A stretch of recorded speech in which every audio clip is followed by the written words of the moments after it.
वज़ीर आला खैबर पख्तूनख्वा अली अमीन गंडापुर ने बुनेर में सैलाब से सबसे ज़्यादा मुतासरा इलाके बिशूनी और पीर बाबा का दौरा किया। वज़ीर आला खैबर पख्तूनख्वा ने नुकसानात और इमदादी सरगर्मियों का जायज़ा लिया। अली अमीन गंडापुर ने बताया कि पहले मरहले में रेस्क्यू और रिलीफ सरगर्मियाँ जारी हैं। अगले मरहले में नुकसानात का सर्वे किया जाएगा। हर मुतासरा शख्स के नुकसानात का अजाला करेंगे।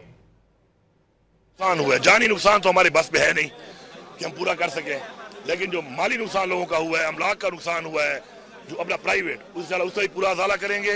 इसके अलावा जितना भी गवर्नमेंट का इंफ्रास्ट्रक्चर था, हेल्थ का था, ड्रिंकिंग वाटर का था, रोड्स का था, एजुकेशन का था, उसको भी मुकम्मल तौर पे फुल बहाल करेंगे।